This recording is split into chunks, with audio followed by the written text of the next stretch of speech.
Hola chicos, ¿se escucha?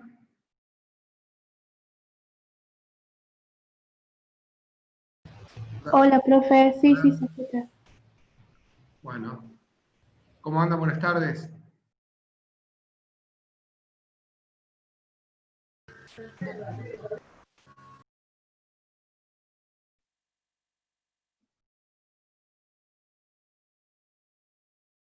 Eh, ¿Recién terminan la clase anterior? No, profe, no nos podíamos conectar. Ah, yo Sí, tampoco, ¿eh? Recién se sí, conecta. nos decía que estabas en una reunión. No, a mí me decía lo mismo. Es como que me parece a mí de que el usuario, digamos, que es el que me acabo de conectar y se conectaron ustedes, estaba en uso por otra clase, que no era con ustedes mismos, sino que seguramente con otro profe y otros alumnos. Bueno, vamos a repasar muy rápido la clase uno, la voy a pasar rápido para que si alguien tiene alguna duda, me frenen y me la hagan, así podemos evacuarla. Solo a modo de repaso, si no nos demoramos. Vamos a sacar solo los conceptos más importantes que tuvimos viendo la clase anterior.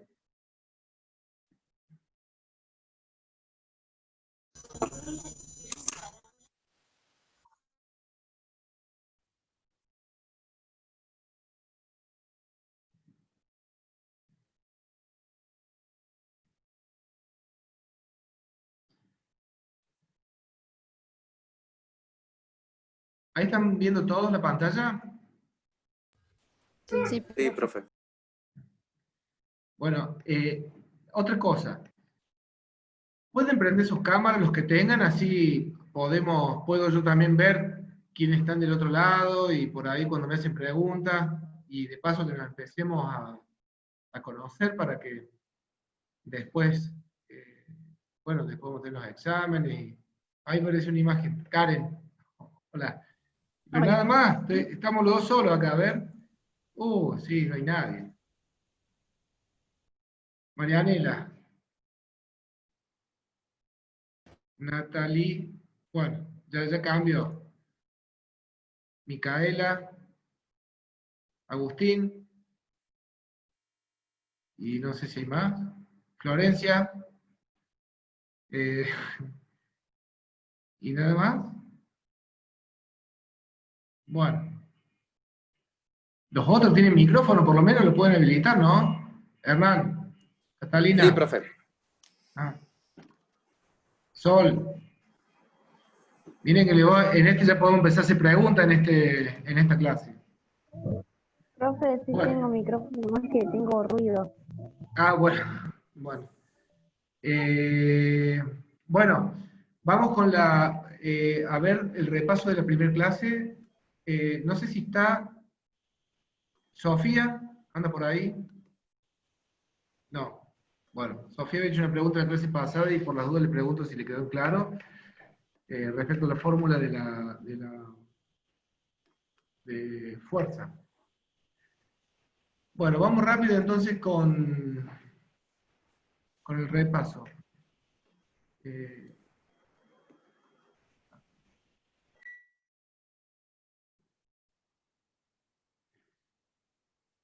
Dijimos que el comienzo de todo esto se remonta hace cerca de 2000 años, cuando los chinos habían encontrado, digamos, estos procesos, estos fenómenos de atracción en lo que sería la limadura de hierro, pero en materiales magnéticos.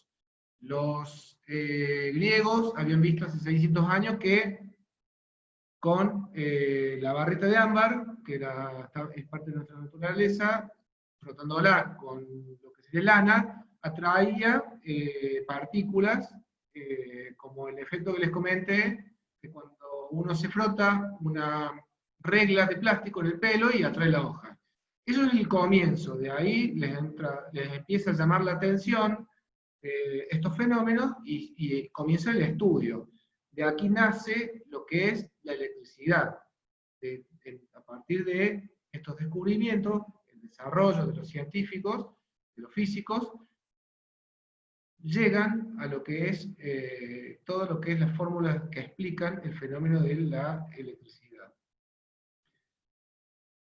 Dijimos que la materia es explicando, digamos, la parte vital, por eso la parte de bio, pero desde el punto de vista de la física convencional, por eso es el nombre biofísica. Después, del átomo, decimos que es el elemento más pequeño, indivisible por un proceso físico-químico, que contiene las propiedades, ¿no?, del elemento primitivo. Y dijimos que estaba compuesto por un núcleo que tenía protones y neutrones, y alrededor de este núcleo orbitan los electrones. Esos electrones, después vimos que lo definíamos como carga negativa, por eso el signo menos, y los protones como carga positiva. Después de esa definición de la diferencia entre cargas positivas y negativas, se descubrió que cargas iguales se repelen y cargas distintas se atraen. Esa es una de las propiedades de las cargas eléctricas, las que están, digamos, tanto como positiva y negativa, experimentan esa fuerza, que es una propiedad intrínseca que se llama de la carga eléctrica. La fuerza de tanto atracción o repulsión, que es la que experimentan de acuerdo al signo y de acuerdo a la influencia que tengan entre cargas, digamos, ya sea positiva o negativa. Después dijimos que los electrones de valencia eran los electrones de la última capa de los átomos. Esos electrones están bien alejados, porque si bien el átomo está en equilibrio, los protones generan una fuerza de atracción con los electrones, los que están más lejos son los que experimentan menos esa fuerza. Y al estar lejos, en el caso de los conductores, son que se llaman electrones libres.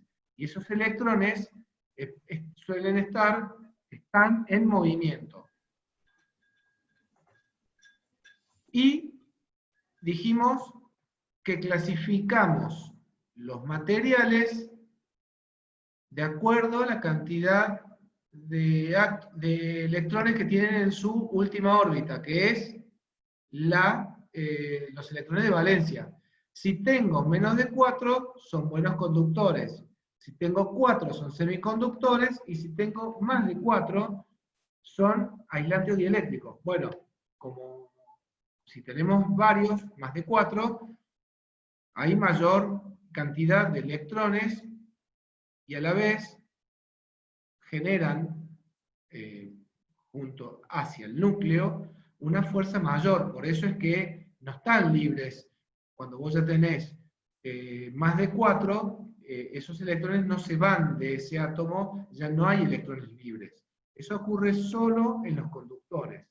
En los aislantes, esos electrones de la última órbita tienen una atracción mayor. Por eso no hay movimiento de electrones y no son conductores. Todo lo contrario, se oponen a la conducción. Pusimos unos ejemplos. Acá en el caso de la molécula de agua, si bien tenemos un átomo de oxígeno y 2 de hidrógeno, tienden a formarse, en realidad se ubican en esa posición, con lo cual genera lo que se llama dipolo, a diferencia de otras moléculas como la del dióxido de carbono. La del agua es como si fuese un dipolo que posee un lado, como se ve, que tiene los electrones, ese lado, podemos decirlo que es el lado de carga negativa, y del otro lado, del hidrógeno, se puede decir que tiene una carga más positiva. Entonces hace un efecto de dipolo. También mismo la parte electrostática, que es que cargas, digamos que la electrostática son cargas eléctricas quietas. En el caso puntual del gráfico, se toman dos varillas de vidrio, y una de ellas se frota. Una varilla de vidrio se frota, y ese calentamiento, esa fricción, genera una atracción de las cargas de los átomos, de los electrones. Entonces, es como que se acumulan los electrones en el lugar donde se frotó, y después, cuando junto con otra varilla de vidrio, experimentan o una fuerza de repulsión o de atracción de acuerdo al lado que yo le estoy acercando. Si ambos lados tienen cargas iguales, se repele, o si ambos lados tienen cargas distintas, se van a atraer. Por eso hay dos ejemplos. En una claramente la carga es totalmente distinta, por eso en el caso de la derecha, que usa vidrio y ebonita, se atraen. Y bueno, y puntualmente en el caso del vidrio frotado y el que no recibió ese esfuerzo mecánico, directamente hay una repulsión. Ahí dibujamos el efecto que ocurre, justamente inclusive con nosotros mismos, cuando pasamos, tenemos, en ese caso, sobre la cabeza, un caño que puede ser metálico, cargado con, o sus cargas mayoritarias son positivas, con protones. La persona antes de ingresar tiene una carga, digamos, llamémosle neutra, y cuando pasa por abajo del caño, hay una fuerza de atracción desde la partícula positiva hacia la carga negativa que tiene la persona. Y por eso, alrededor de la cabeza, se ven todas esas líneas o esas cargas negativas. Y a la vez, como hay fuerza de repulsión en el caso de cargas iguales, todas las cargas positivas se van hacia los pies. Y puntualmente cuando toca el caño, hace un efecto de que, digamos, esas cargas positivas vendrían a tener en todo su cuerpo, porque las negativas, digamos, ya son conducidas hacia tierra. Esos son los estados, digamos, que podemos, desde el punto de vista electrostático, experimentar cuando pasamos sobre una fuente cargada, o sobre un elemento cargado, que en este caso es el caño. Bueno, una definición importante que hemos visto es que campo eléctrico es la zona de influencia, la zona del espacio, donde, digamos, la carga puntual experimenta una fuerza. Si yo pongo una fuerza, una carga puntual cerca de otra carga que genera una fuerza, una carga mayor, esa carga va a estar dentro de la acción de ese campo eléctrico. Se los traté de graficar como si fuese un globo, porque es algo en tres dimensiones, porque la fuerza de una carga eléctrica va en todos los ejes, en todas las direcciones. No es algo en un solo eje o puntual, sino que es algo que podemos decir en tres dimensiones. Por eso la carga puede estar en cualquier punto, y si se mantiene la misma distancia, va a experimentar la misma fuerza. Vimos esta ley de Coulomb, que es la fuerza resultante entre dos cargas eléctricas, que la fuerza resultante es el producto del valor de cada una de las cargas por una constante K, dividido el cuadrado de la distancia. Si la distancia aumenta, la fuerza disminuye en una proporción del cuadrado del inverso. O sea, me alejo poquito y se achica mucho. Eso sería una interpretación. El valor, o si dijimos que tenemos dos cargas distintas, una es positiva, la otra es negativa, el resultado de la fuerza puede ser positivo si la carga positiva es más grande. Ese sería, digamos, el sentido de la fuerza en el caso de que sean distintas. Y si ambas son iguales, va a seguir el mismo sentido. Acá está el experimento con el cual se descubre esa fórmula, más o menos en el año 1670. Simplemente se pone una carga con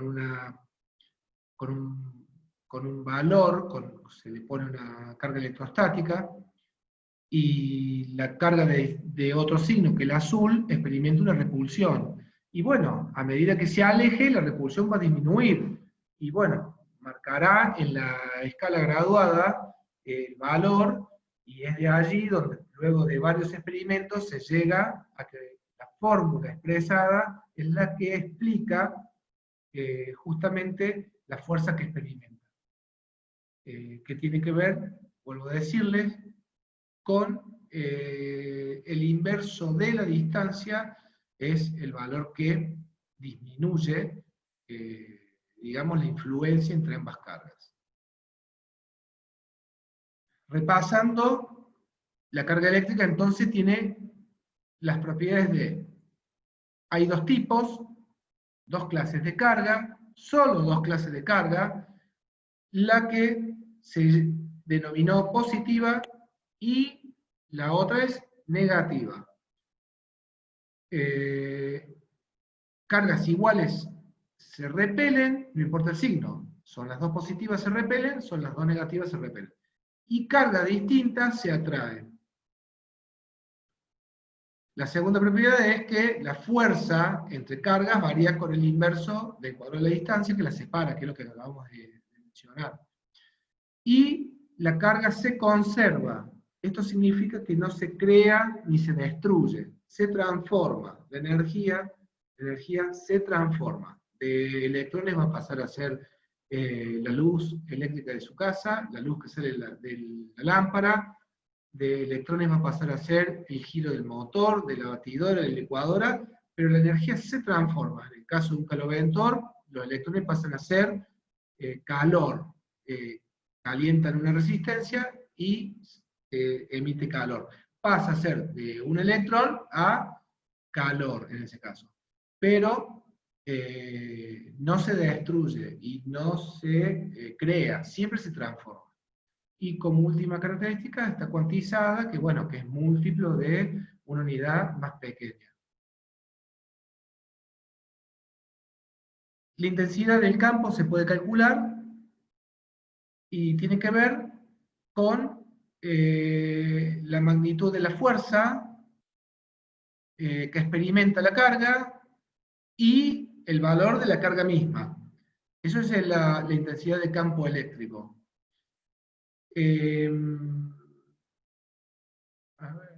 Bueno, y después ya lo que hablamos, tenemos ahí la imagen, unos electrones, los amarillos son los electrones libres, en este caso es cobre, y tiene los electrones de valencia de la última capa, graficados, digamos que están en movimiento y que recorren el material, en el caso de los metales, sin que esto altere su estructura,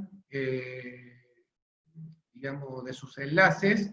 Por eso el material no es que cambia por el movimiento o el desplazamiento de estos electrones. Y acá, bueno, un gráfico de algunas, como se ven, tanto el cobre como el bronce son más naranjas o dorados, y el aluminio y el metal tienen un color más parecido. Son sólidos, y conductores que no sean sólidos es el agua salada, el grafito, perdón, el grafito es sólido, pero digo, conductor no metal, por ejemplo, el grafito.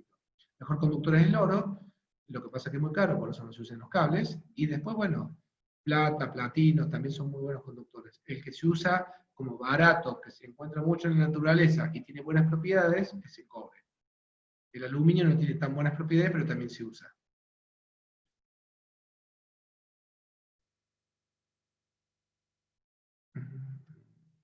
Bueno, y acá se muestra, fíjense en esta imagen, Ahí, si yo dejo una carga puntual positiva y una negativa, fíjense las líneas de campo, esas son las líneas de campo eléctrico. Esas dos, eh, partículas, esas dos cargas, son las que generan el efecto, o lo que se le conoce como dipolo, que es lo que yo les comentaba con el tema de la molécula de agua. ¿Por qué es un dipolo? Porque tiene dos polos, uno es positivo y el otro negativo, entonces tiene un comportamiento eléctrico como si fuese una sola cosa.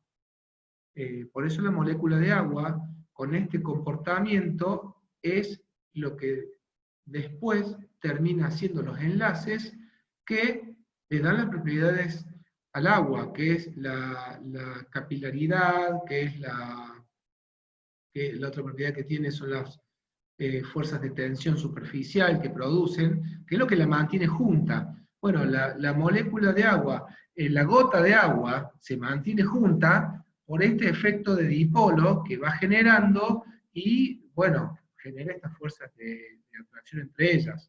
Por eso, el agua tiene esa característica física y genera efectos como la capilaridad y bueno, también esa tensión superficial que tiene en la parte de arriba de un río, dique o el mismo vaso de agua. Y la gota misma, cuando digamos, uno tiene un vaso de agua, abre una canilla o le pone la mano abajo, la gota tiene un tamaño, y ese tamaño y esa unión es debido a estas fuerzas de una característica por comportarse y este efecto de dipolo. Por eso le mencioné la molécula de agua. Acá en realidad es una forma de cálculo, que lo vamos a entrar en detalle, pero ahí tenemos dos cargas, una distancia 2A entre ellas y un punto P, y bueno, y se calcula, en ese caso se puede calcular el campo eléctrico de un dipolo. El punto P es el punto de prueba para calcularlo, y bueno, es un cálculo bastante complejo, simplemente se los muestro ahí para que vean de que se puede calcular, lleva una matemática asociada a ello, pero bueno, no va a ser objeto nuestro ponernos a hacer cálculos de campos eléctricos. Acá está la molécula de agua, y vean el dibujo de la derecha, como de alguna manera arma el dipolo. Ese dipolo tiene su polo negativo, que es la parte del oxígeno, porque tiene una concentración mayor de electrones, esa parte. A la izquierda, en la imagen de la izquierda lo pueden ver, tienen todos los electrones, digamos, más juntos, y abajo tienen los electrones en reacción con el hidrógeno.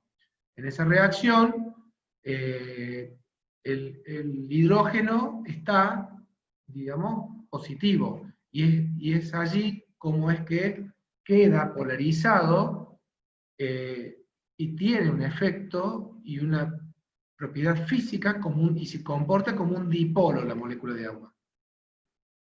Bueno, y en la molécula de agua, a través de los dipolos, genera los puentes de hidrógenos. Esos puentes de hidrógenos son los que le dan todas esas propiedades físicas que mencionamos. Y la mantiene junta, forma la gota, en fin. Bueno, vamos a la clase, esto ya es la clase 2,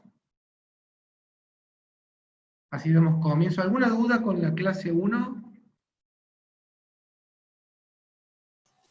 No, profe. ¿No? Bueno. Vamos a la 2.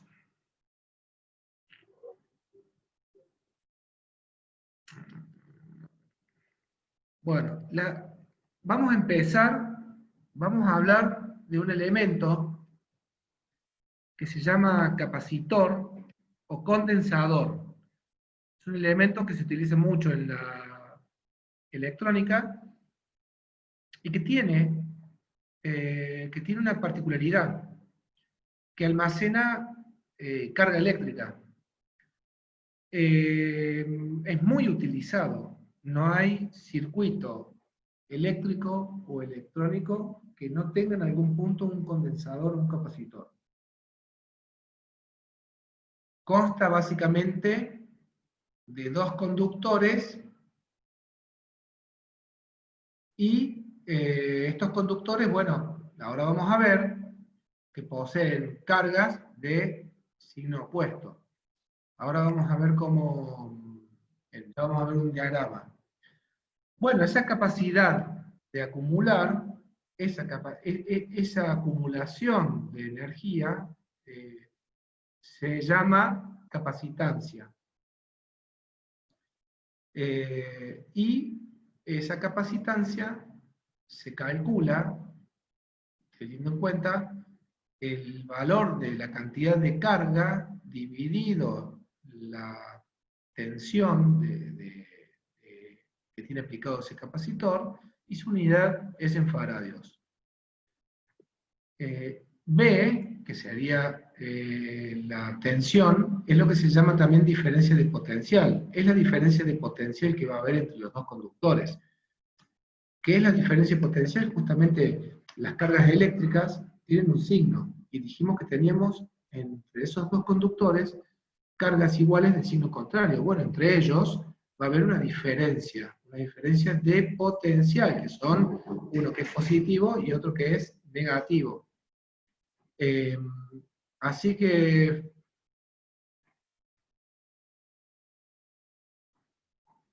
acá una de las formas de cargar esos conductores, de cargar eso, es a través de una batería. Si ustedes ven una batería, tiene un polo que es el positivo, y otro terminal, otro polo que es el negativo. Entonces, si yo un conductor lo conecto al polo positivo, va a tener una carga positiva. Y si lo conecto el conductor al terminal o borne negativo, todo ese conductor va a tener una carga negativa.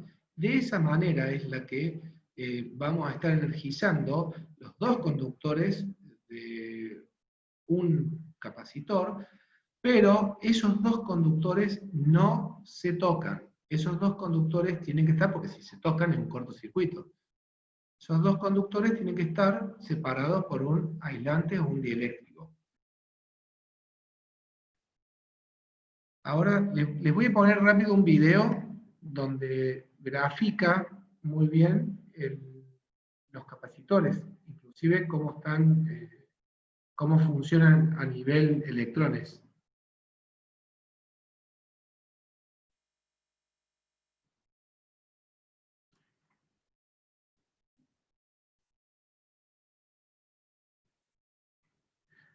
¿Ahí están viendo la pantalla el YouTube? No. No, profe. No. Tiene Bueno. que salir de esa diapositiva y ahí el Sí. reflejo. Sí, nunca aparece así. ¿Y ahí? ¿Tampoco? No. No. Bueno. No, es como dice Rocío, profe, tiene primero que dejar de compartir la pantalla. Ahí. Ahí está, y después tiene que volver a Bueno. iniciar la Ahí parece que lo prendí. Sí, ahí está perfecto. Ahí están viendo, bueno. Vamos a ver este videíto donde me parece muy gráfico. Estas cosas por ahí yo las explico en el pizarrón, pero dada la dificultad, vamos a usar YouTube.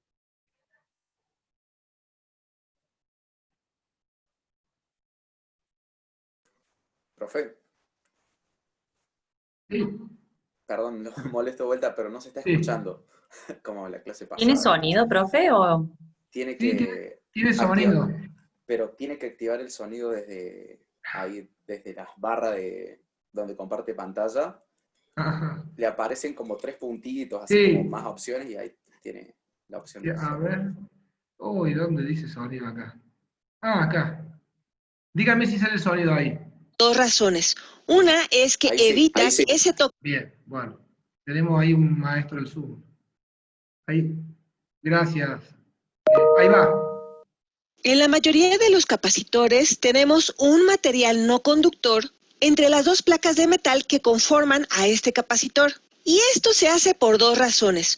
Una es que evita que se toquen las dos placas de metal, lo cual es importante ya que si estas placas de metal se tocaran entre sí, entonces no se podría almacenar la carga, ya que habríamos completado el circuito. Pero hay otro beneficio de insertar un material no conductor entre estas dos capas de metal. Esto siempre va a incrementar la capacitancia del capacitor.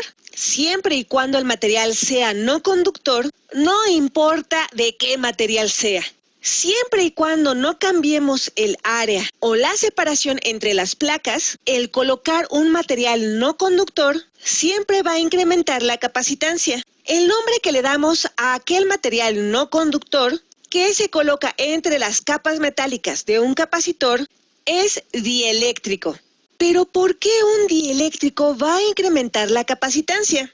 Para descubrirlo, veamos este ejemplo. Conectamos una batería de voltaje B a un capacitor. Las cargas se van a separar.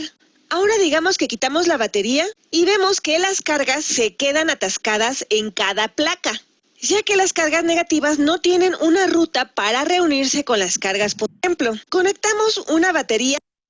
¿Me escuchan bien ahí? Sí, Bueno, profe. Sí, profe. vamos a esto. Las dos, tanto lo que conecta la batería es un conductor, es un cable. Después lo que tienen son las dos placas metálicas dibujadas ahí, separadas, bastante, digamos, está bastante exagerado para poder hacer el ejemplo.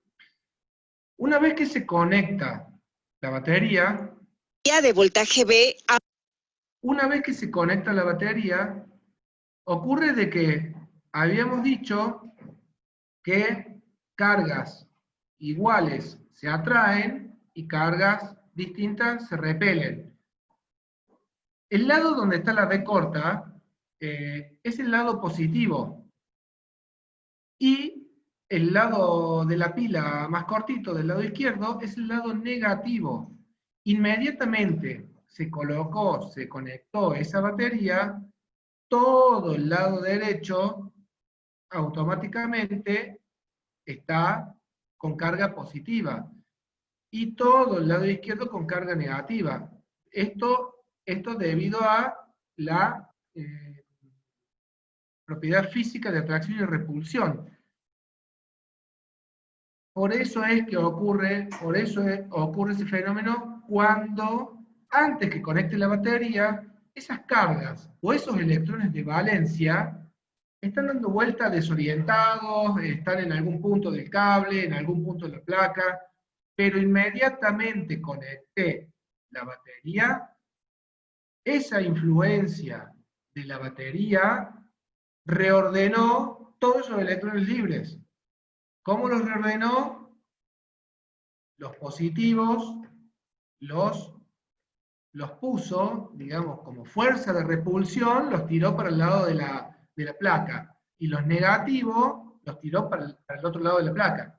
¿Entienden de que claramente se han ido al extremo lo más alejado posible justamente de esa fuente de alimentación? Es la propiedad física que vimos de fuerza de atracción y de repulsión.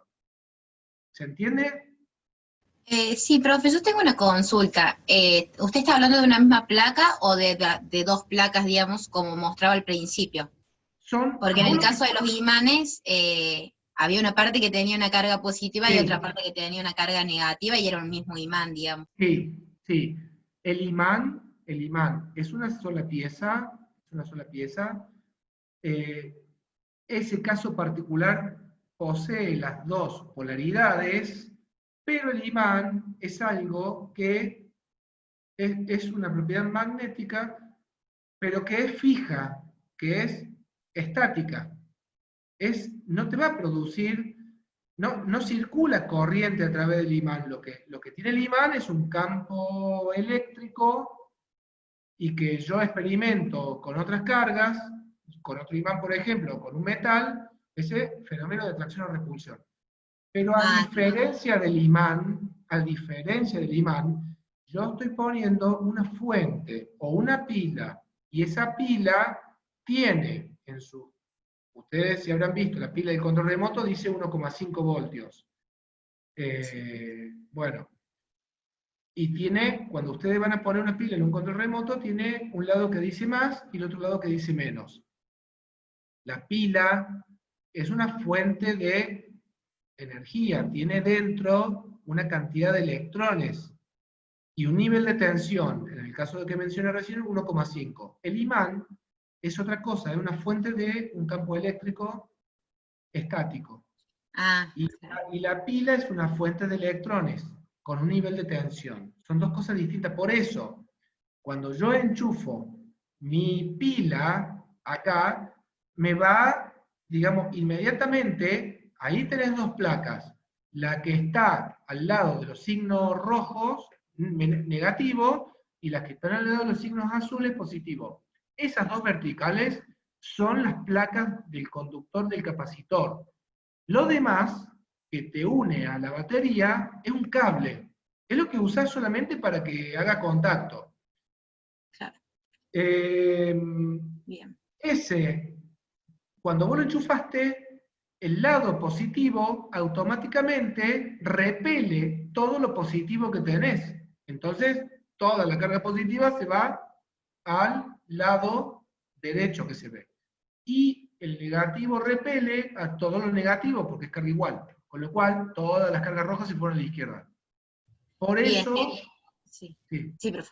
Bien. ¿Se entiende ahí? Sí. Bueno, seguimos entonces con el proceso. A un capacitor, las cargas se van a separar. Ahora digamos que quitamos la batería y vemos que las cargas se quedan atascadas en cada placa, ya que las cargas negativas no tienen una ruta para reunirse con las cargas positivas. Así que aunque quitemos la batería, vamos a mantener la misma carga, así como el voltaje, que se va a mantener igual al voltaje que tenía la batería. Ahora imaginen que insertamos un dieléctrico entre las placas metálicas de este capacitor. El material dieléctrico está conformado por átomos y moléculas, las cuales cuando se colocan entre las placas de este capacitor cargado, las cargas negativas en el material dieléctrico se van a sentir atraídas hacia las cargas positivas de la placa del capacitor. Pero estas cargas negativas no pueden llegar a estas cargas positivas de la placa, ya que este dieléctrico no es conductor. Sin embargo, las cargas negativas se pueden cambiar de lugar o alinearse hacia la placa positiva. Esto ocasiona que la carga en los átomos y moléculas de este material dieléctrico se vuelvan polarizadas. Viéndolo de otra manera, podríamos decir que el átomo se estira, de manera que un extremo se vuelve más o menos en general negativo y el otro extremo se vuelve en general positivo. También es posible que el material dieléctrico ya estuviera polarizado, ya que algunas moléculas naturalmente están polarizadas, como las moléculas del agua. En este caso, cuando colocamos el dieléctrico entre las capas del capacitor cargado, la atracción entre el lado negativo de la molécula polarizada y la placa positiva del capacitor se van a atraer.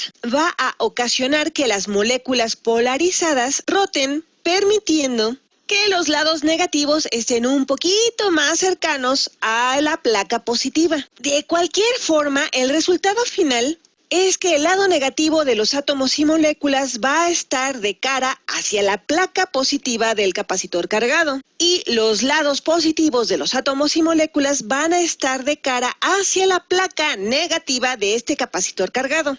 ¿Y cómo es que esto incrementa la capacitancia? La razón de esto es porque se reduce el voltaje entre las placas del capacitor. Y reduce el voltaje porque, aunque tenemos la misma carga en ambas placas del capacitor de la que teníamos cuando se cargó con la batería, la contribución al voltaje a través de las placas está siendo parcialmente cancelada, ya que algunas de las cargas del lado positivo del capacitor tienen su contribución al voltaje negada por el hecho de que tienen una carga negativa junto a ellas. De forma similar, del lado negativo del capacitor, seguimos teniendo la misma cantidad de carga que hemos tenido antes, pero algunas de las cargas negativas tienen cancelada su contribución al voltaje por el hecho de que tienen una carga positiva junto a ellas, por lo que la carga total en este capacitor se mantiene igual, pero el voltaje a través de las placas se ha decrementado debido a la polarización del material dieléctrico. Si vemos la definición de capacitancia, vemos que si la carga permanece igual, pero disminuye el voltaje, la capacitancia se va a incrementar, ya que al dividir entre un número más pequeño por el voltaje, nos va a dar un mayor valor para la capacitancia.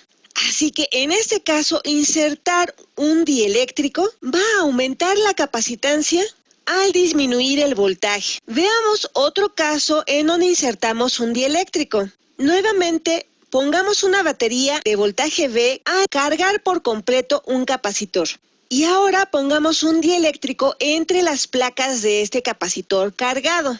Pero en esta ocasión vamos a dejar conectada la batería. ¿Qué va a suceder ahora? Pues igual que en el caso anterior, las moléculas y átomos de este material se van a polarizar y se van a alinear en estas placas. Se van a polarizar y se van a alinear, de manera que sus lados negativos vean hacia la placa positiva y sus lados positivos vean hacia la placa negativa, lo que de nuevo va a reducir el voltaje entre estas dos placas. Pero recuerden que dejamos conectada la batería, y esta batería va a hacer lo que toda batería tiene que hacer, para mantener el voltaje a través de este capacitor igual, que este voltaje sea el mismo que el voltaje de la batería, ya que esto es lo que hacen las baterías, tratan de mantener un voltaje constante.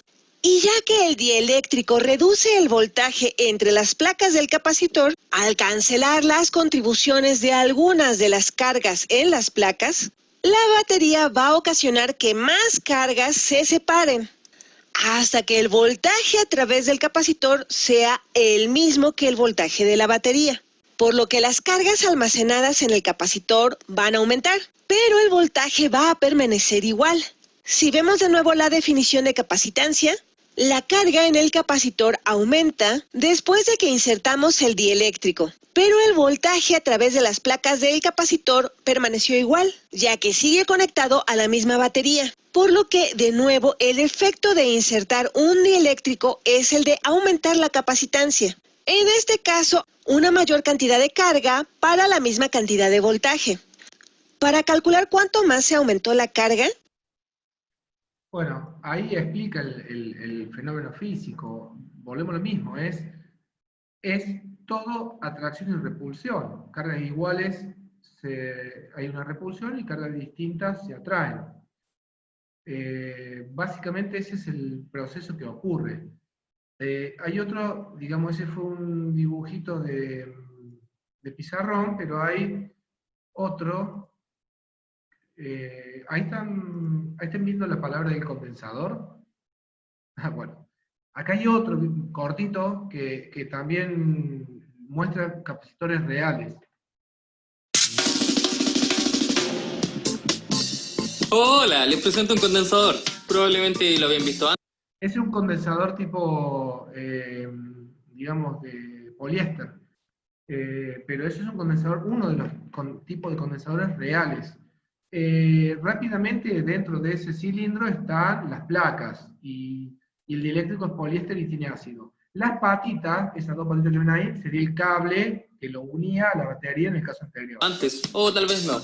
Como sea, está presente en muchísimos circuitos electrónicos y existen varios tipos de condensadores, como los electrolíticos, los de poliéster o los cerámicos. Algunos de ellos tienen polaridad, como los electrolíticos, que está indicada por esta bandita que indica el lado negativo. Y debes ponerlos en la polaridad correcta, ya que si los pones al revés, tu condensador explotará. Pero también hay como los cerámicos, que no tienen polaridad, así que da lo mismo en qué sentido los pongas, siempre funcionarán bien. Hay dos valores importantes que siempre tiene un condensador: su capacidad, en microfaradios, y el voltaje, en voltios. Cuando reemplaces un condensador, siempre que sea de la misma capacidad, pero puede ser del mismo o más voltaje, nunca de menos. Si este condensador de 25 voltios lo cargamos a 12 voltios, estará bien. Si lo cargamos a 25 voltios, estará bien. Pero si lo ponemos en alguna parte donde reciba 30 voltios, tu condensador explotará. Tu símbolo eléctrico es 2 líneas paralelas. Y es un símbolo muy bien elegido, ya que justamente lo que hay dentro de este condensador son 2 láminas paralelas de metal. Y algo muy interesante ocurre cuando conectamos este par de láminas a una fuente de energía. Una empieza a recibir muchos electrones y se carga negativamente, mientras que la otra se ve forzada a cederlos, quedando ambas láminas cargadas. Pero la magia no ha terminado. Al desconectar la fuente de energía, las placas se mantienen cargadas, y esto es lo que da vida a los condensadores, ya que ambas placas, al estar cargadas, pero muy cerca unas de la otra, separadas tan solo por un aislante, las cargas de las placas tienden a atraerse, y por ende a mantenerse en las placas, es decir, almacenando energía. Si no me creen, veamos un ejemplo. Aquí tenemos un condensador, una batería de 3 voltios y un LED. El condensador no tiene energía, por ende si conectamos el LED al condensador no pasa nada. Mientras que si conectamos el LED a la batería, evidentemente se va a prender. Sí. Y de hecho podría estar horas encendido. Pero ¿qué pasa si conectamos la batería al condensador? Positivo con positivo, negativo con negativo. Lo que está pasando en estos momentos, no lo están viendo, pero se está cargando de electrones este condensador. Basta con un par de segundos y ya está, ya que los condensadores en realidad no pueden almacenar mucha carga. Y ahora veremos cómo se enciende el LED al conectarlo al condensador. Miren. Voilà, el condensador tenía energía. Y de hecho puede mantener el LED encendido varios segundos. En realidad, los condensadores no reemplazan las baterías. Bueno, eso les quería mostrar para que vean un ejemplo práctico de cómo los condensadores almacenan poca energía y bueno, igual su propiedad de poder tener un nivel de tensión y estable se usa en los circuitos como algunas veces para simplemente darle polaridad a los circuitos. A ver, vamos a seguir.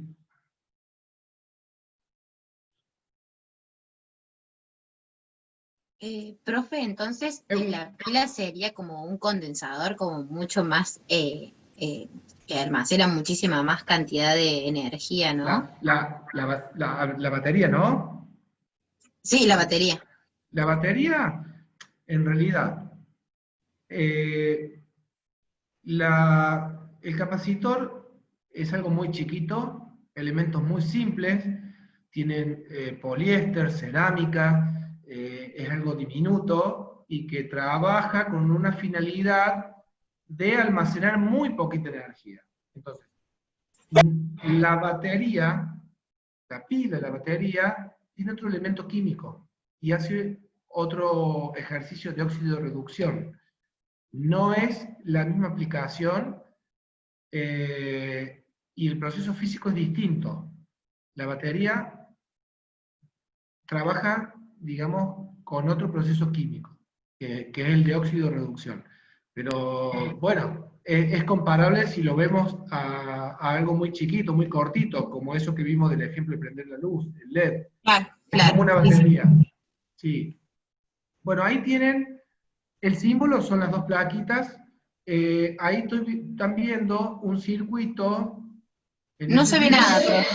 Ah. Vamos de vuelta. Que ya me enseñaron cómo era. A ver. Ahí está, ¿ahí lo ven? ¿Sí? Sí, ahí sí. Ah, bueno. Un segundo. Bueno, ahí tienen los capacitores se pueden conectar, por ejemplo, en serie. Ahí están viendo, en el diagrama de arriba, una fuente, que es el que tiene el círculo con el signo más y menos, y la B simboliza que tiene un valor de tensión. Allí tienen dos capacitores, C1 y C2, y bueno, y allá tiene como si tuvieran muchos más, por eso está cortado el circuito, tiene un capacitor N. Y todo eso se puede reemplazar por una fuente y un capacitor equivalente que equivalga a todo eso. La fórmula que tienen ahí es el capacitor equivalente. O sea, cuando yo tengo varios capacitores en serie, La capacidad equivalente es la suma, es la inversa de la suma de las inversas.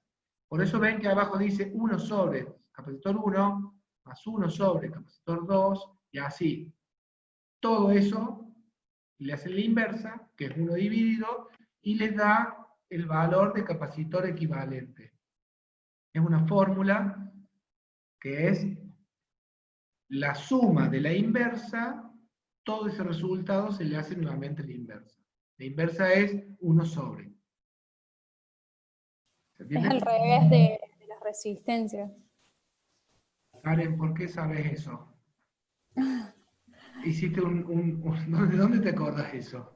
No, bueno, yo fui en escuela técnica, ya soy técnica electromecánica, y bueno, vi todo esto. Bueno, sí, sí, tal cual. Yo también lo vi en el secundario, pero eso lo ves en las carreras técnicas de electricidad, electromecánica y electrónica, tenés que verlo todo esto.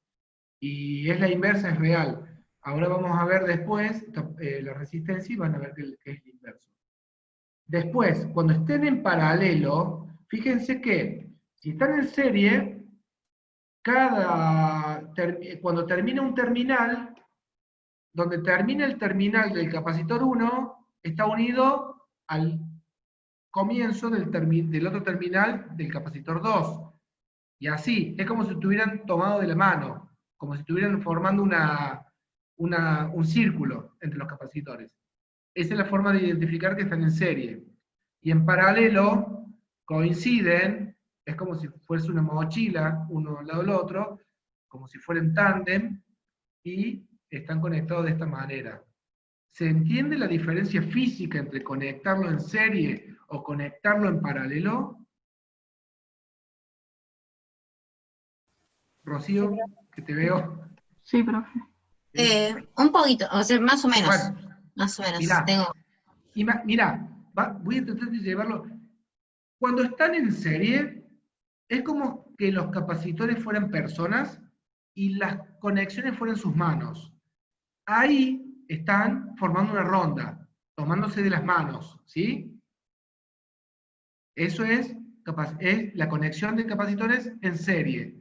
Y la fórmula que tenés ahí abajo, que es la suma de los inversos, y luego hacer el inverso nuevamente, es la capacidad equivalente. Es como si yo dijera, bueno, de todos esos capacitores conectados, ¿a cuánto equivale? ¿Cuánta capacidad va a almacenar todos ellos? Bueno, el resultado de la fórmula. Pero es la conexión como si se estuvieran tomando de las manos. Y la conexión paralelo como si estuvieran haciendo un trencito. O sea, como si, no se me acuerdo de otra forma, pero es como si se dice también tándem, o como que coinciden, tanto el terminal de arriba del 1, como el de 2, como el del 3, están unidos. Y el terminal de abajo, del 1, del 2 y del 3, también están unidos. Y eso a su vez a la fuente. En ese caso, la capacidad equivalente es la suma de los valores de cada uno de ellos. Ese es más fácil. ¿Se entiende? Profe, Sí. si vamos a un ejemplo simple que vendría a ser, por ejemplo, el circuito eléctrico de una casa, los capacitores, ¿podrían ser en este caso, por ejemplo, las lámparas o demás? Sí, así es. ¿Por qué? Claro, porque así lo vi yo en el secundario, entonces Así es. Ya lo al vamos ser a ver. divide acá la energía, los voltajes están divididos en paralelo y en Claro. serie se suman, se dividen. Así es. En así caso es. de que se tome un capacitor, la energía no continúa. En Bueno, cambio, en el continúa. sí, a ver, ahí, respecto a tu analogía de la conexión, es así. ¿Por qué? Si vos ves la conexión en serie, la tensión de la fuente está aplicada entre la patita 1 del capacitor 1 y la patita última del que está conectado al último. Quiere decir que la tensión de todo este circuito es la suma de la tensión de cada uno de los capacitores. Por eso dice, B de la fuente es B1 más B2, que es la que tiene en borde el capacitor 1, más la que tiene el capacitor 2, hasta el último capacitor, sumado todos. Y en el caso de la tensión equivalente de los capacitores en paralelo, es siempre la tensión de la fuente, porque está puesto, la fuente está puesta directamente en paralelo a cada uno de ellos. La tensión equivalente es igual a la tensión de la fuente. Rocío, ¿se entiende? Más o menos. Sí, profe, lo entendí mejor ahora. Bueno, están de la mano, es como una rondita ahí, y ahí es como que están en tándem o haciendo el tránsito. Esa es la diferencia. Bueno, yo en clase doy 2 ejercicios. Me gustaría si pueden resolverlo ustedes después de la clase en su casa y lo vemos para la clase que viene. Bueno, esos son los distintos capacitores que hay en los circuitos eléctricos. Los más raros, que son los que tienen, estos se llaman capacitores variables. Entonces cuando yo giro el eje, las placas que están, es como que hace más contactos o menos contactos entre placas. Entonces de esa manera varía la capacidad. Y los demás son capacitores fijos. Bueno, vamos al primer, vamos a hacer un descanso en realidad porque quiero arrancar con corriente eléctrica. Son 5:10. A las 5:15 nos juntemos de vuelta, así empezamos con corriente eléctrica. ¿Puede ser? Bueno, profe. Bueno, profe. Bueno, profe.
sencillo igual.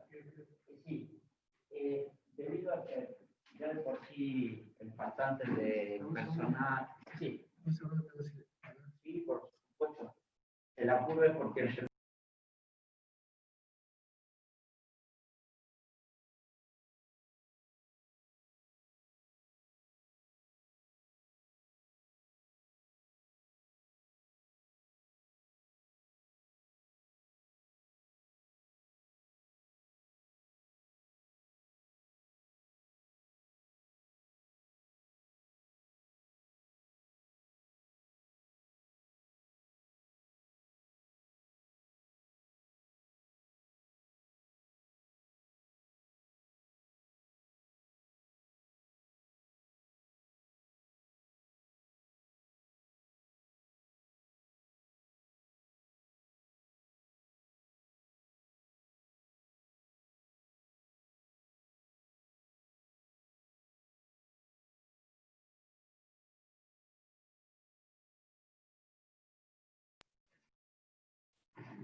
¿Ya estamos?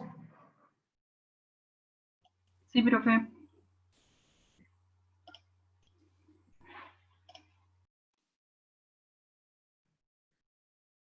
Bueno, si estamos todos, arrancamos con esta parte de corriente eléctrica.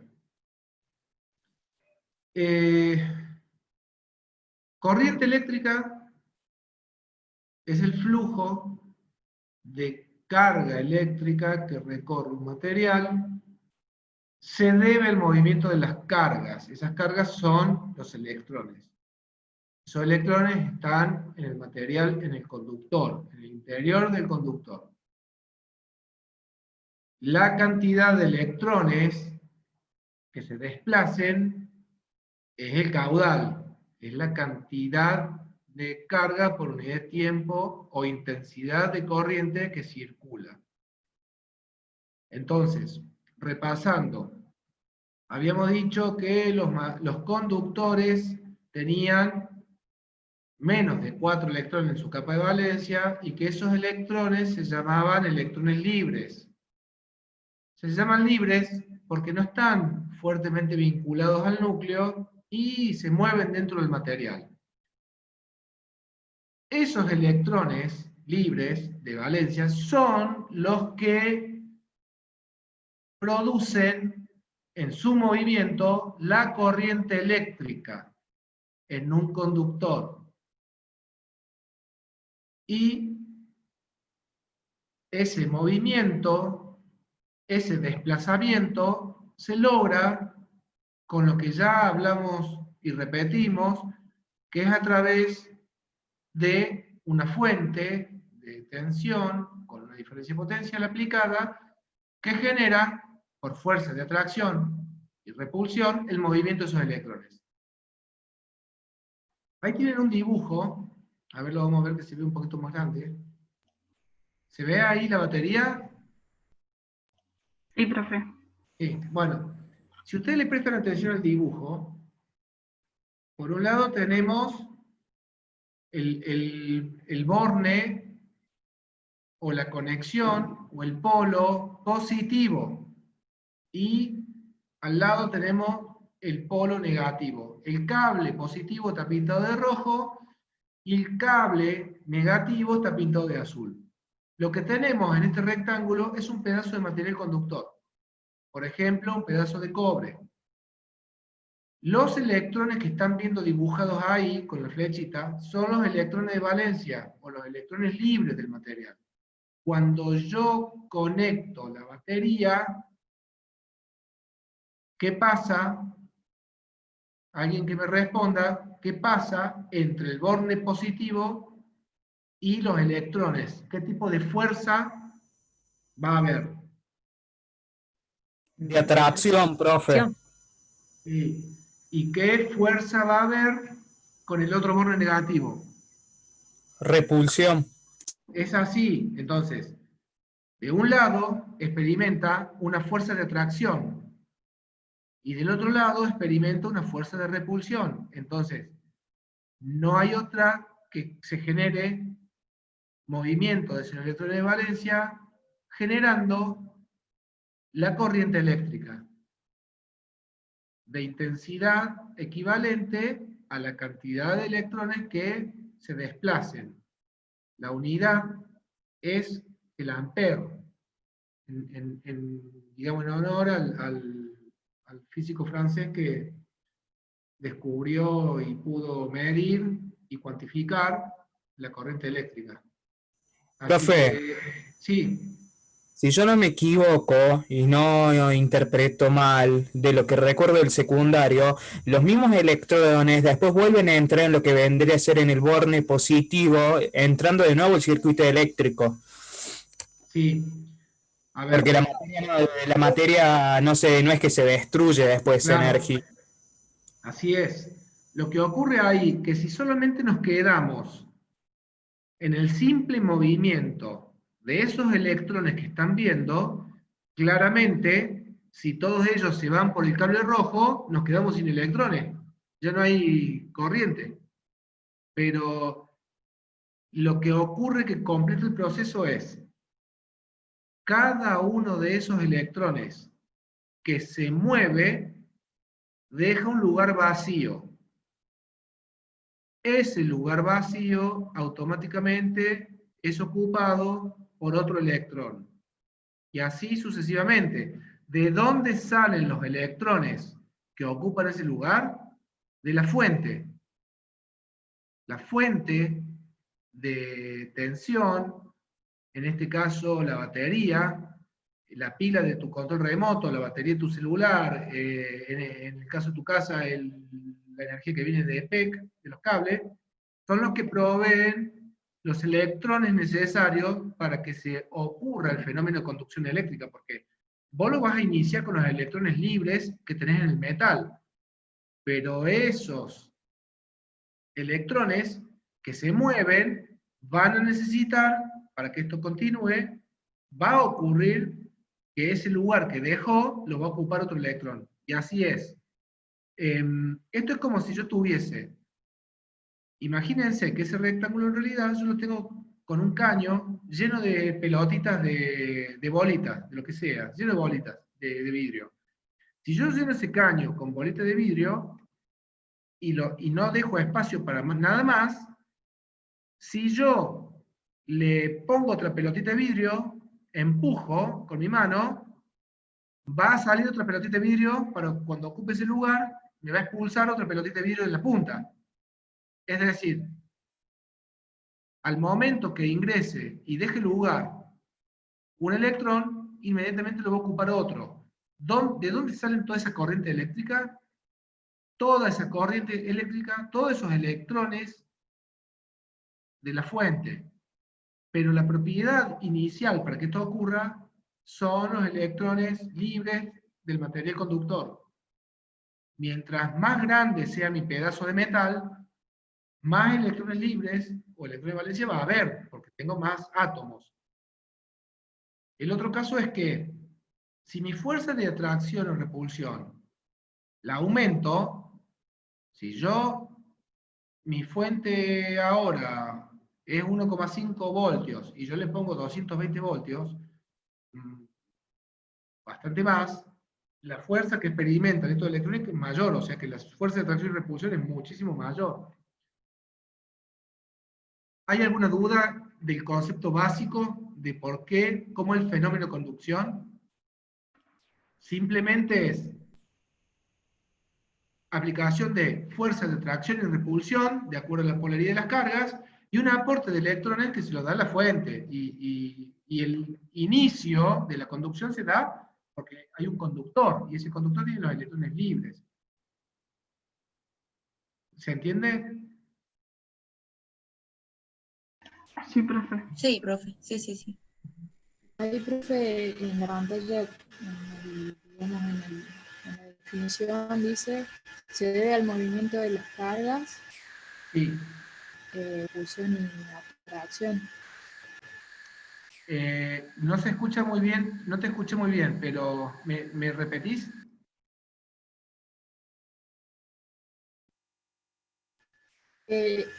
Cuando acá en la... se corta un poco el internet. Dice, se debe al movimiento de las cargas, dice. Y esto es Sí. La atracción y la repulsión. Sí. Se debe esas, digamos, ¿qué es lo que se mueven? Las cargas, los electrones. ¿Por qué se mueven? Porque experimentan una fuerza de atracción, en el caso de el cable rojo o el borne positivo, porque son cargas distintas, y experimentan una fuerza de repulsión del lado negativo o del cable azul. Por eso es que ese movimiento se da por esa aplicación de las fuerzas. En este caso, por la batería dibujada ahí abajo. Pero lo que se mueve son los electrones, que son cargas eléctricas. ¿Se entendió? Sí, profe. Bueno, hay corriente eléctrica, tenemos dos tipos. Uno es la corriente continua. Se denomina corriente continua, corriente directa. El flujo de cargas no varía en el tiempo. En lo que sería, fíjense el dibujo, la línea recta azul es el valor que tiene de tensión, la pila o la batería, y es algo recto. Todo lo que es pilas y baterías son de corriente continua. O sea, van en una sola dirección. Exactamente, es una sola dirección. ¿Por qué tiene una sola dirección? Porque, bueno, la fuente es fija. La fuerza de atracción y repulsión es fija. Es como el ejemplo de recién. Acá tenemos una corriente continua. ¿Por qué? Porque mis bornes positivo y negativo en todo momento, y con lo cual la fuente de atracción y repulsión es constante.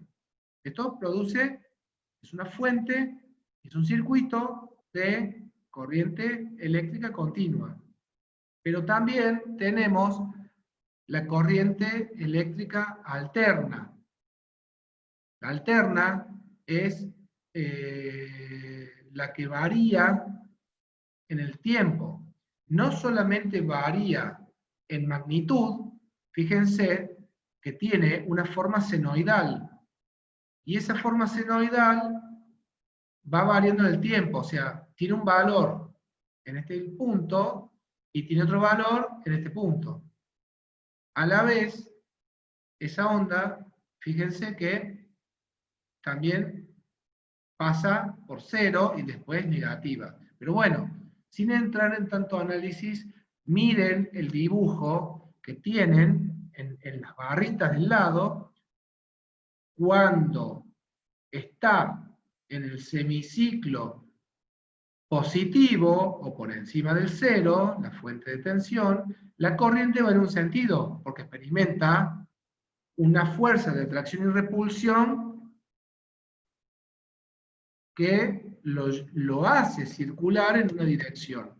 Pero fíjense en el dibujo de la barra de abajo, cuando cambia el sentido, los electrones circulan en la dirección contraria. Esto significa que en sus casas los enchufes, que tienen dos patitas, van cambiando de positivo a negativo, como la frecuencia es 50 Hz, 50 veces por segundo, va cambiando de polaridad entre uno y otro. ¿Por qué se usa alterna? Porque la alterna tiene otro tipo de prestaciones. La alterna nos permite mucho más eficiencia en el caso de motores eléctricos. La alterna se puede transportar por líneas de conductores más finos que si fuese continua. Si yo tuviese que llevar la energía para una de sus casas, de energía que sea todo en corriente continua, necesitaría un cable del tamaño de un diámetro enorme. En cambio, puedo llevarlo alterna en un cable muy fino. Entonces eso también hace que todo sea más barato para el transporte y para las instalaciones. Pero sobre todo en el resultado del rendimiento. Yo puedo hacer con energía, con corriente alterna, cosas que en la continua no puedo. El desarrollo tecnológico se da cuando pasamos y se descubre la corriente alterna.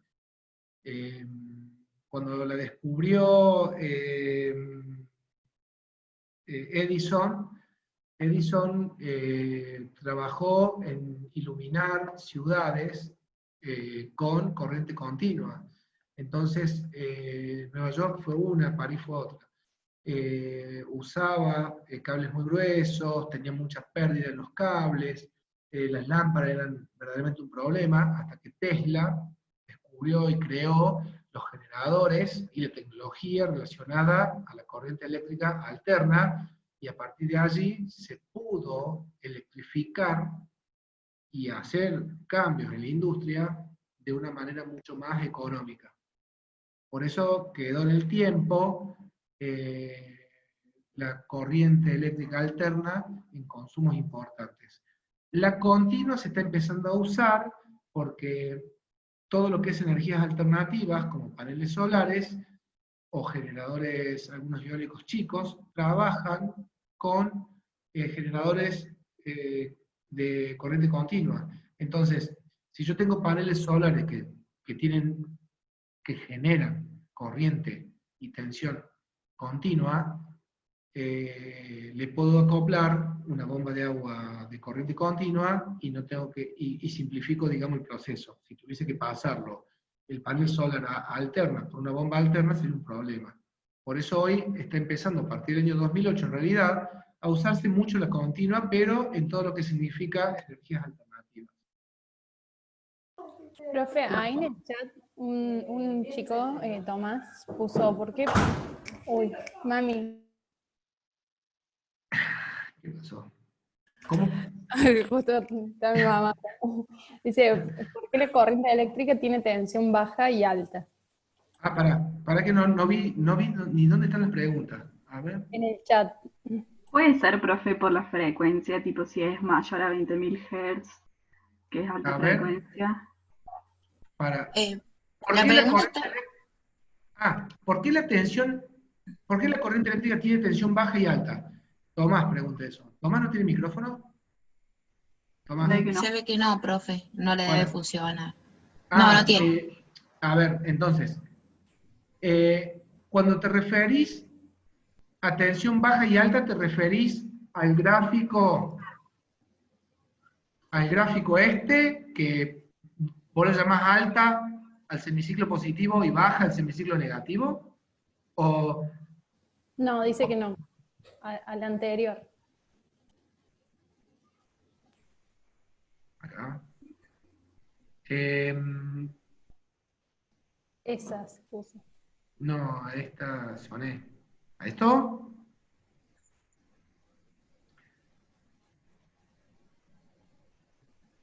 El que tiene generador de tensión, profe, es.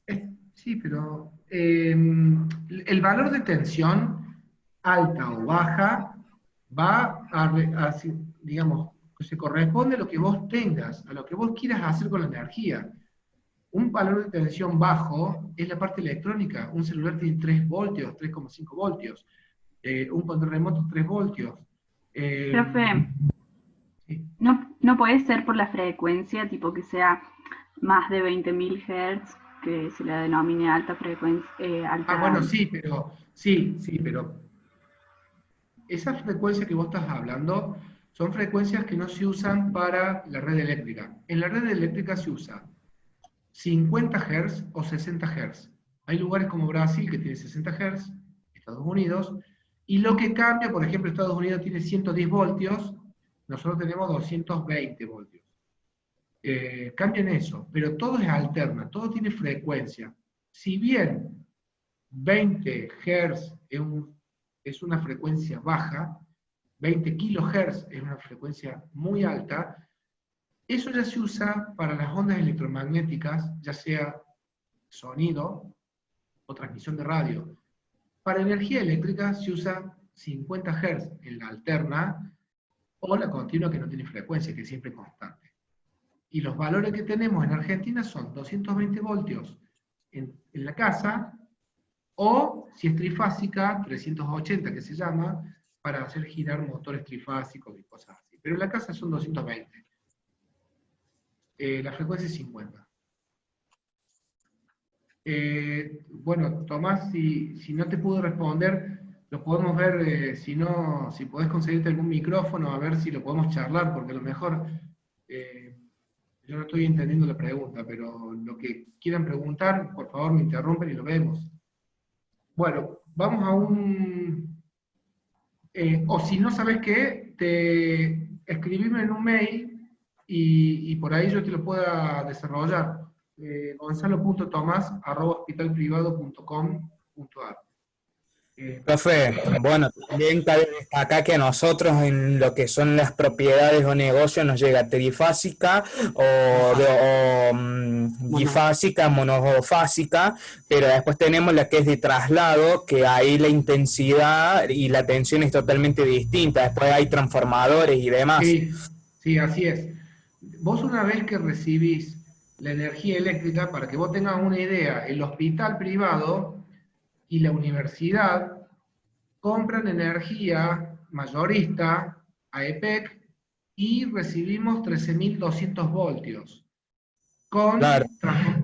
Tenemos unos transformadores que bajan de 13.200 voltios a un esquema trifásico de 220 entre fase y neutro y 380 entre fase y fase. Entonces, muchos motores del hospital funcionan con trifásica, equipamiento biomédico, y muchísimas otras cosas funcionan simplemente con 220, como la casa nuestra. Pero eso va a depender de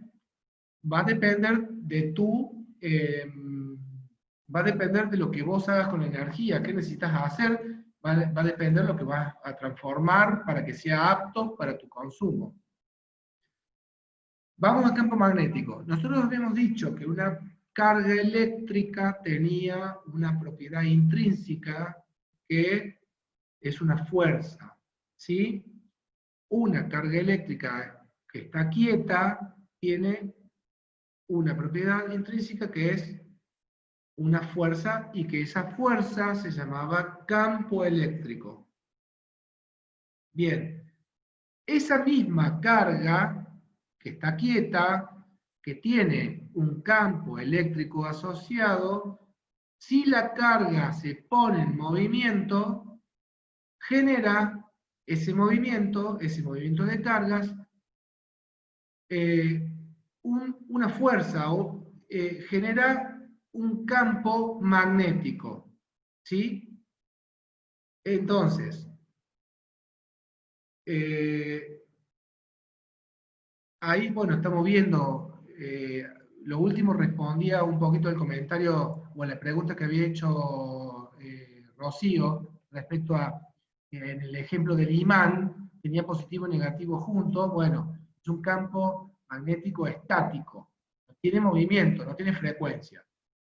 Pero las cargas en movimiento generan un campo magnético.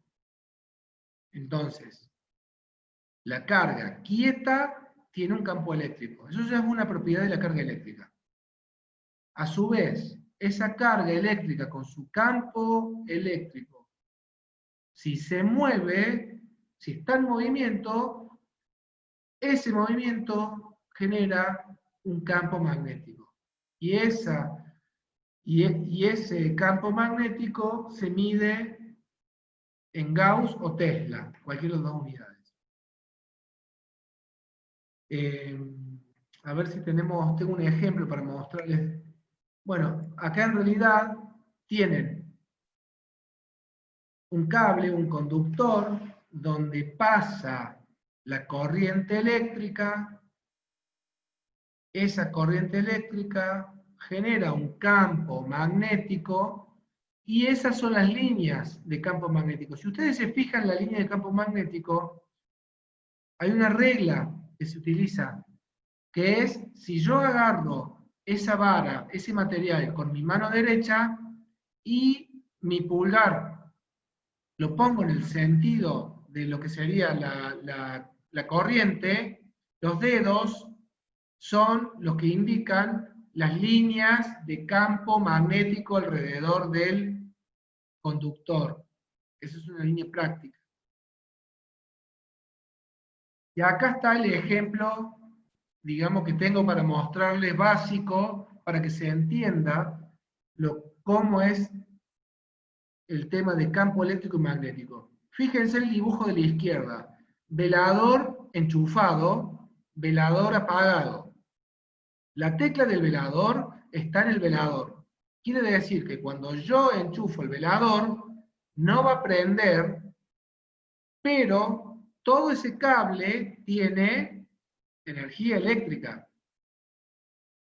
Y las líneas rojas, las flechitas rojas, es el campo eléctrico de esas cargas eléctricas que están en el cable. Esas cargas están quietas. Con lo cual, puedo ver que tengo cargas eléctricas y un campo eléctrico. Ahora bien, cuando prenda el velador, ahora va a circular corriente, la que estaba recién quieta, va a circular por la lámpara y va a volver por el otro cable, por el otro terminal que es el negativo. Fíjense que a partir de ahora, cuando la carga eléctrica circula, está en movimiento, genera un campo magnético que son las líneas en azul. Son el círculo en azul. ¿Por qué es un círculo? Dijimos que las líneas de campo magnético son perpendicular al conductor. Por eso, fíjense, las líneas azules como están representadas, y que si yo tuviese que colocar esa regla que le acabo de decir en la mano derecha, el pulgar apunta hacia el velador. Y los dedos rodean el conductor, indicando el sentido de giro. Entonces, cuando la carga eléctrica está quieta, solo tiene su campo eléctrico, que es la línea roja. Pero cuando está en movimiento, en este caso prendo el velador y la corriente circula, a partir de allí aparece, se crea el campo magnético, que son las líneas azules. Cuando vuelvo a cortar, desaparece el campo magnético porque ya no hay movimiento de cargas, la carga está quieta. En ese caso, solo queda el campo eléctrico. ¿Se entiende el concepto? Sí, profe. Sí, sí. ¿Entendió? Cuando está quieto, la carga eléctrica solo tiene campo eléctrico, la línea roja. Cuando la carga se mueve, genera el campo magnético, que es producto de su movimiento. Bueno, fíjense una cosa. Fíjense la fórmula, donde Q es la carga, ahí lo que el campo magnético está, digamos, representado acá, el cálculo, y el nombre de fuerza de Lorentz. La fuerza de Lorentz es la fuerza ejercida por el campo electromagnético que recibe una partícula. O una corriente eléctrica. Bueno, esta partícula sometida a un campo eléctrico combinado con un campo magnético, la fuerza electromagnética total, fuerza de Lorentz, es Q, ya dijimos que es la cantidad de carga. E es el campo eléctrico. B es la velocidad de la carga, y B larga es la inducción magnética, que la inducción magnética es las líneas de campo magnético, es el flujo de líneas de campo magnético. Pero fuerza de Lorentz es digamos, la fuerza que una partícula recibe cuando está sometida a un campo electromagnético, que es propio de una carga eléctrica que tiene, esa partícula tiene un campo eléctrico y estando en movimiento tiene un campo eléctrico y estando en movimiento un campo magnético. Entonces es un campo electromagnético. Y Profe, igual, a ver, el vector de inducción magnética, ¿eso te lo dan? Solo a los fines, les muestro la fórmula, a los fines de que vean cuáles son los parámetros que tienen que ver con el concepto. Todo lo que menciona la diapositiva está reflejado en la fórmula. Solo es para eso, no es objeto de este curso hacer cálculos con estas fórmulas, porque estas fórmulas son mucho más complejas. Yo solamente estoy mostrando una fórmula para que vean, digamos, sobre base a qué, cuál es la influencia, cuál es la fuerza que recibe una carga, de acuerdo a un campo electromagnético producido por una carga eléctrica. Solo eso. Son conceptuales. Bueno. El campo magnético. Fíjense, dijimos que los campos eléctricos son propios de la carga estática, la carga, mientras más grande sea la carga, mayor es su campo eléctrico, y los campos magnéticos son productos del movimiento de esas cargas. Imagínense que cuando tenemos líneas de alta tensión, los cables que ustedes ven en el costo de la ruta, o que llegan a los transformadores en el barrio, tienen mucha energía esos cables, con lo cual esos cables, dentro de esos cables y esas cargas, generan o producen campos eléctricos y magnéticos grandes. Los campos eléctricos son nocivos, los campos eléctricos grandes y magnéticos son nocivos para la salud cuando estamos expuestos, digamos, con mucha frecuencia, por mucho tiempo. Por eso, cuando a ustedes les toque la práctica médica, van a encontrar que donde hay campos magnéticos fuertes, que son en los equipos de imágenes, se usan protecciones que son delantales de plomo, por ejemplo, y los recintos donde están instalados los equipos llevan jaulas de materiales como silicio, para que esos campos magnéticos no salgan hacia afuera y que a la vez tampoco, digamos, se pierdan, porque esos campos magnéticos también son utilizados para hacer los contrastes y los estudios médicos. El personal, uno como paciente eventualmente hace estudios, no hace tantos estudios, pero el personal está permanentemente disparando equipos. Por eso el personal está protegido. Eso lo van a ver en la materia, en la última materia. Acá tienen graficado, si yo pongo un imán abajo de un papel y pongo limadura de hierro, se forma ese dibujo. Ese dibujo está tomado del original del que descubrió, que se llama Faraday, que descubrió y definió los conceptos de campos magnéticos. Fíjense cómo es el dibujo, se forman líneas de fuerza, porque hay un norte y un sur, un positivo y negativo, y en esa atracción, lo que sale del norte termina en el sur, y viceversa. Todas las líneas de campo magnético se inician en un polo y terminan en el otro, acá no se pierde nada. Símbolo de campo magnético. Cuando ustedes ven eso es porque hay un elemento que tiene generación de campo magnético fuerte. La exposición continua trae problemas de salud. Ese es el símbolo. Y lo van a ver en los equipos médicos. Bueno, vamos a resistencia eléctrica. Definimos como resistencia eléctrica al elemento que se opone al paso del flujo de los electrones. La resistencia ha sido definida en sus experimentos por George Ohm se llama la unidad de medición Ohm, en honor al quien descubrió, y se representa con la letra griega omega. La fórmula es el cociente de longitud, o sea, resistencia es igual a longitud dividido la superficie o sección en realidad, o el área. Y la constante ρ, que es esa P que figura aquí, depende del material. Les voy a dar un ejemplo muy sonso de esto. Vamos a suponer que yo tengo una manguera para regar mi patio.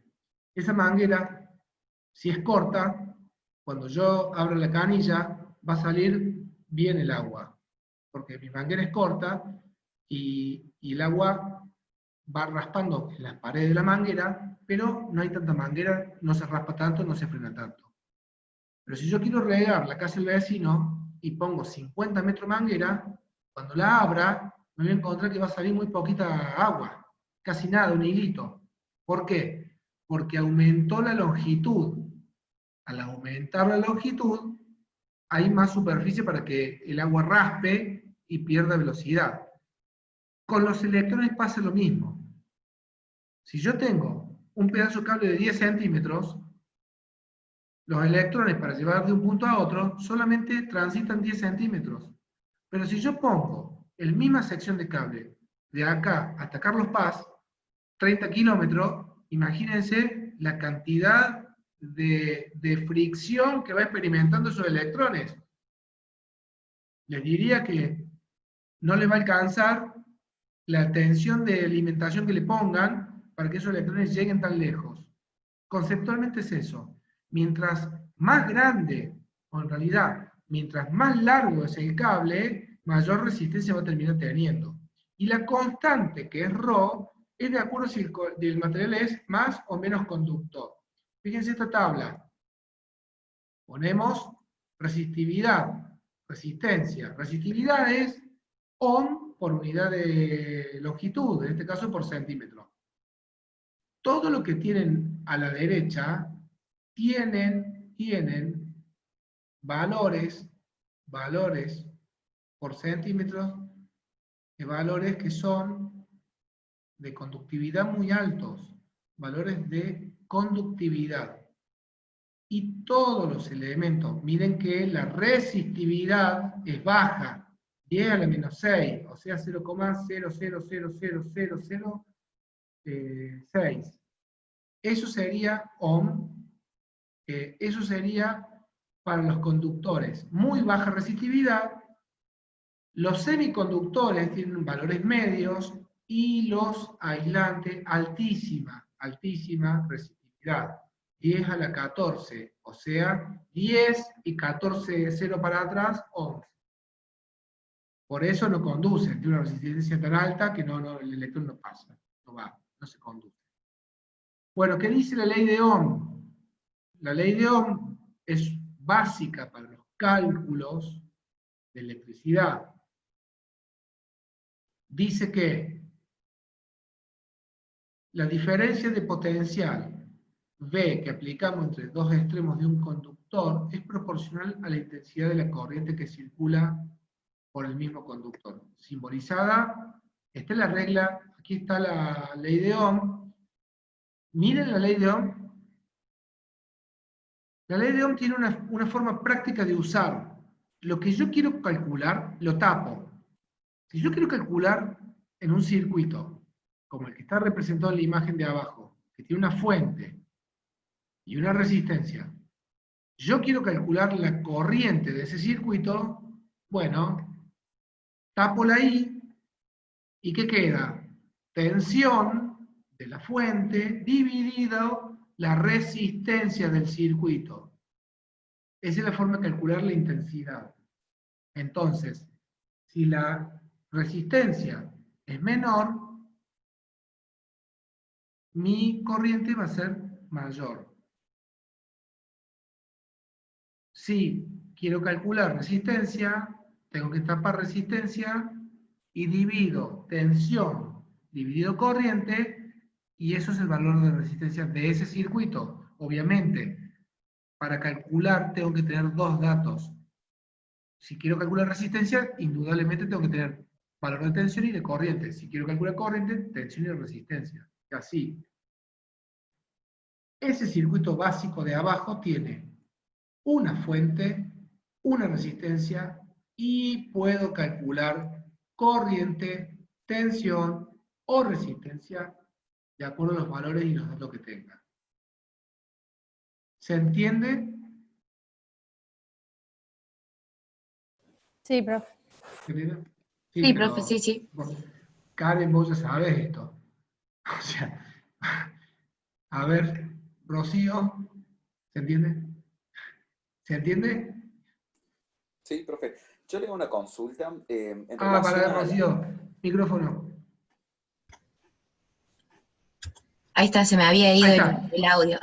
A Sí. nivel cálculo, como lo explicó, sí, pero bueno, ciertas cosas se me complican porque yo nunca tuve, o sea, tuve muy pocas prácticas en el colegio. Pero tengo otro gráfico que sigue, que es esto explicado con otra forma. Primero voy a responder, Hernán, ¿vos me hiciste la consulta?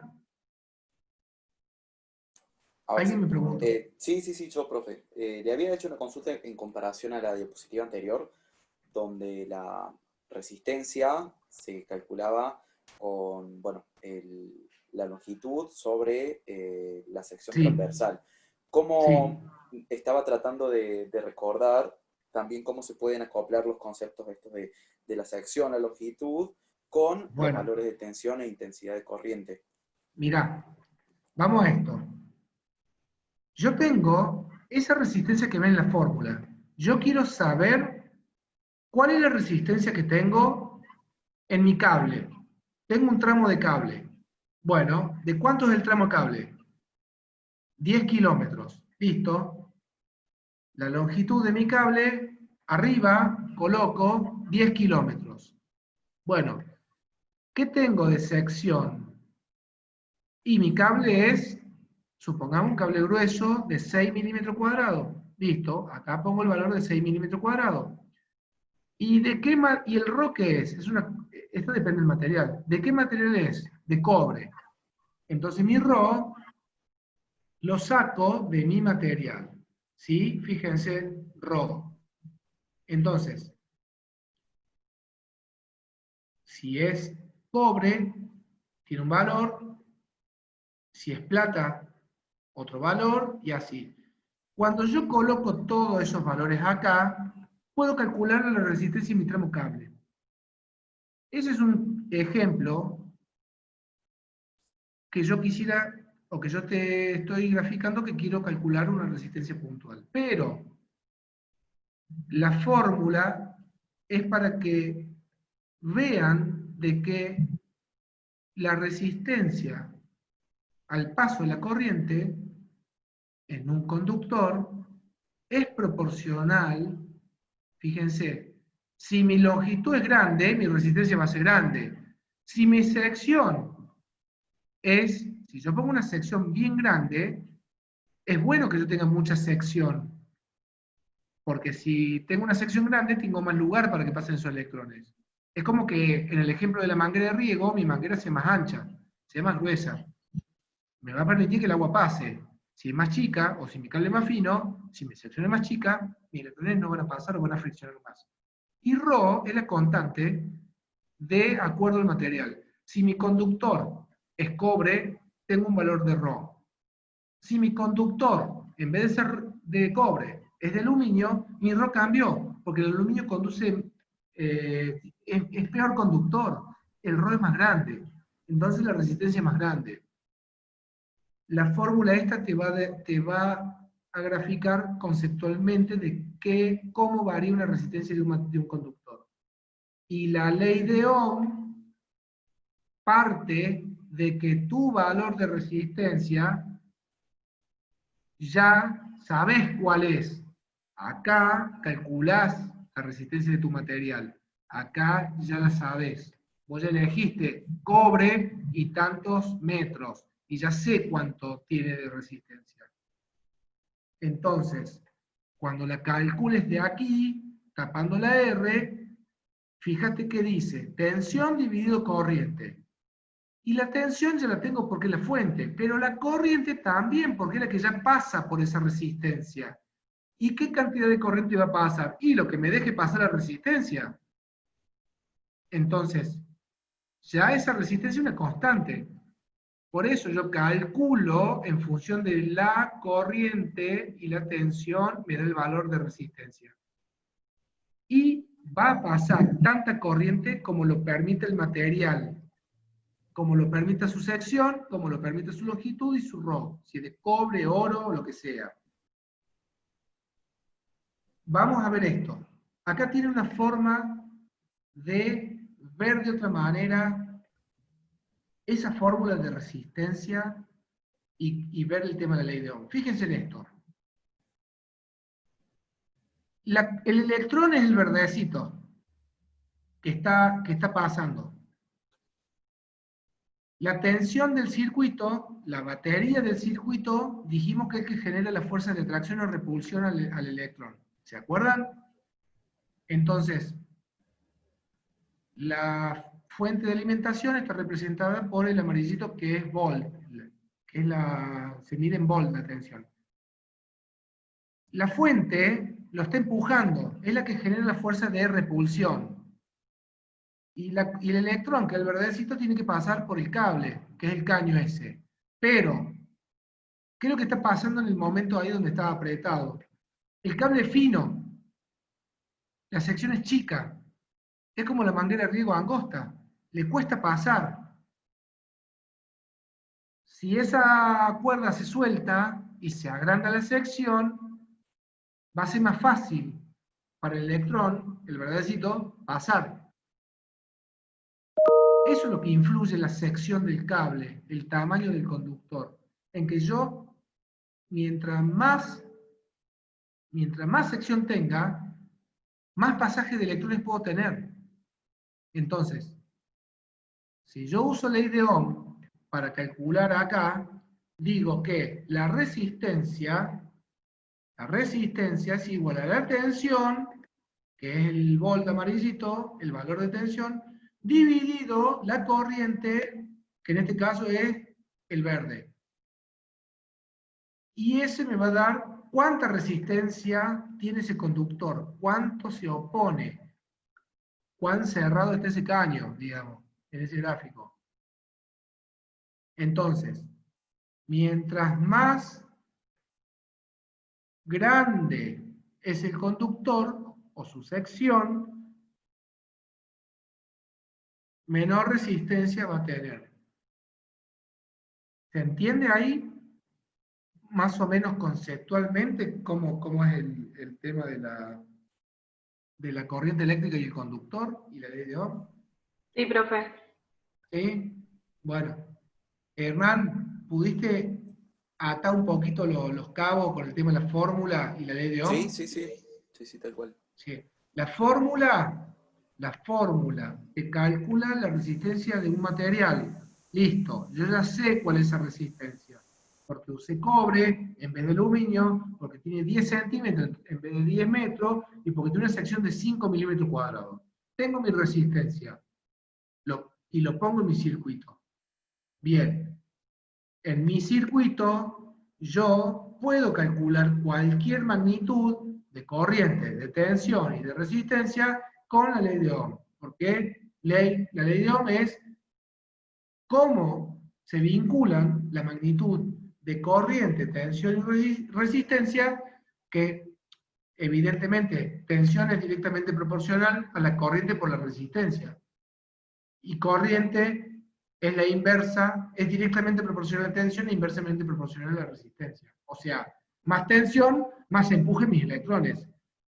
Más resistencia, mayor fricción, menor corriente. Y así.